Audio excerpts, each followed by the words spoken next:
Welcome to Rajendra Tandon videos. We take up the later part of the story where Rama got angry with Sugreeva and sent Lakshman to awaken the Vanara king. Once Bali had been killed and Sugreeva restored to his throne, he lost himself to wine and women. This delayed the search for Sita, and Rama was upset. Lakshman went in anger, but he was pacified by Tara, Vali's wife and now mistress to Sugreeva, and a charming woman at that.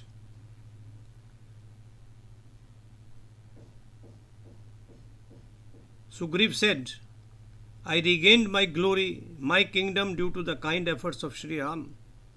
Who can repay even a fraction of such an obligation? Dharmatma Ram will destroy Ravana without any assistance. Lakshmana, when your brother pulls at his bow, its echo makes the earth and her mountains quiver. I shall follow Sri Ram when he advances at the head of the armies to kill Ravana. Kindly forgive me if I have committed a crime out of love, affection or trust. Lakshmana was pacified. Speaking warmly, he said, Vanara Raj, my brother has gained strength by associating with a humble person like you. Please come with me. Your friend is grieving because his wife has been abducted. Come and assuage his sorrow. Sugreeva commanded all his fierce Vanara warriors who could change their form at will and who with their giant torsos could hide the sky like the clouds or the mountains to assemble in the capital without any loss of time. He travelled to meet Sri Ram in a royal palanquin made of gold and carried by several Vanaras. Alighting, he stood before Sri Ram with folded hands. Looking at the Vanara army standing in massive strength, Ram was delighted. There was hope. Lifting Sugreeva's head up from his feet in both hands, Rama lovingly and respectfully enclosed him in his arms and addressed him thus. O brave one, O king of the Vanaras, that king alone is superior among others, who wisely uses his time for dharma, artha and kam. It is time that we made an effort to trace Sita. Please consult your ministers and generals. Sugreeva replied humbly, Great warrior, I had lost my glory, wealth and my kingdom, and I owe it to your kindness. I have regained them. If I do not repay your debt, it will be a blot on my dharma.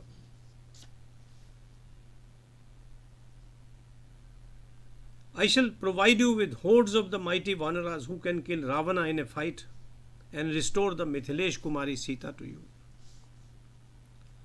Once again, Rama embraced Sugreeva. He observed, Friend, it does not surprise me when Indra reigns. The sun, glorious with his millions of rays, overtakes the dark night. Or when the peaceful moon illuminates the night with his effulgence. It is in their nature to do so. Likewise, Sugreeva, the terror of enemies, it is not unusual for a man like you to make your friends happy by obliging them. I know that you are truthful. It is in your nature to serve your friends. While Ram and Sugreeva were busy conversing, a storm blew and covered the sky with dust, hiding in its wake even the fierce sun. Numerous Vanara warriors with bodies large as the Himalayas and fierce jaws covered the land. They rode like thundering clouds. Tara's valiant father handsome like a golden peak. and the glorious father of Rama led their forces. The wise Kesari, Hanuman's father, shone like the morning sun. Thousands of soldiers accompanied them. The brave Gavaksh, who looked frightening, led the langurs. Neel was large in body and blue of complexion and was surrounded by 10 crore monkeys. Jambavan led the bears. Sugreeva introduced his generals to Sri Ramchandra. He said that all of them had proved their mettle in wars and were known for their chivalry and patience. However, he asked Sri Ramchandra to take command and direct his forces as he liked. Rama responded, "My first priority is to find Sita, who is being held captive. I don't know whether she is alive or dead. They have to find the whereabouts of the kingdom of Ravana. Once we get news of Sita and the place where Ravana rules, I shall issue appropriate orders in consultation with you. Next to Lakshmana, Sugreeva, you are my dearest. You are brave and wise. You are aware of your duty and you are our well-wisher. I trust you as you understand our objective and provide assistance for the same." Sugreeva ordered 4 teams to go searching in 4 directions. He gave them detailed instructions about the geography and topography of the places they were to travel in search of Sita. He asked them all to return within 30 days. Asking one of the commanders, Vinata, to lead his group towards east, he said, "Look for Sita in the mountains, inaccessible forests and the banks of streams. Look for her on Bhagirathi Ganga, the delightful Saryu, Kaushiki, Kalinda Nandini Yamuna, Saraswati, Sindhu, and Shonabhadra with clear waters. Look for her in the provinces of Brahmamala, Videha, Malwa, Kashi, Kaushala. Go to the sites where the silkworms are reared. Search in the silver mines. Climb the mountains to reach the islands beyond. Do not ignore looking for Sita in the dense forests." You see, these descriptions of parts of India at that time show that the country was highly developed.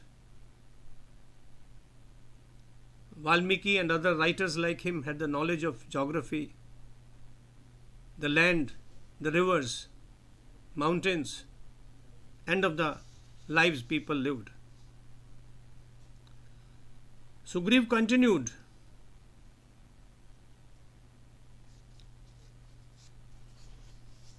ordering a contingent of valorous and skillful warriors to look for Sita in the south. You will thoroughly search the Vindhya mountains that is rich in diverse trees and creepers. It has thousands of peaks. You will cross Narmada, replete with reptiles, Godavari that delights the senses, Mahanadi, Krishnaveni and Varda rivers. Look for Sita in the cities of Utkal, Mekhala, Dasharana, Avantipuri. It all existed. It could not have been written without it. Visit Vidarbha, Rishika, Mahashika, Kalinga and Kaushik regions in search of Sita. Visit Godavari several times and do not neglect Andhra, Pundra, Chola, Pandya and the territory of Kerala. Who can deny the antiquity of India? And this book was written more than 5,000 years ago. Climb the Malaya mountain where the peaks glow with minerals. The hills are rich in flowering gardens and the tops of each slope are adorned with sandalwood trees. Look carefully for Sita's whereabouts. The Apsaras frolic on the banks of the celestial Kaveri, wherein the waters run clean and pure. The Supreme Muni Agastya, effulgent like the sun, sits at the top of the Malaya mountain. With his permission, you can cross the Mahanadi river that abounds in crocodiles. Advancing further, you will reach the divine gem-studded massive golden gates of the Pandya capital. Maharishi Agastya has planted a lovely golden mountain in mid-ocean and named it Mahendragiri. Beyond the ocean, there is an island 100 yojana wide. He is referring to Lanka. Human beings have no access to the island. Go round this island vigilantly looking for Sita. That country belongs to the evil Ravana, king of the Rakshasas, who is glorious like Indra. He is the one we have to kill. Look for Sita in all the places. In case you are not sure, go beyond Lanka to look for her. Sugreeva now summoned Susheshana, Tara's father, and bowed to him in respect. This group was directed to go to the west to Saurashtra, Bahalik and Chandrachitra regions. Sugreeva asked them to look for Sita in the lands full of Punnag, Bakul, Udayalaka trees and in Kevara groves. He asked them to walk along the rivers full of cool water and flowing westwards. He said most of the land is desert, the rocks are high and cold, the places surrounded by hillocks are inaccessible. Looking for Sita, travel up to the western ocean. This way they continued, Sugreeva giving instructions and the Vanara Senas moving in those directions. But he didn't forget the Himalayas.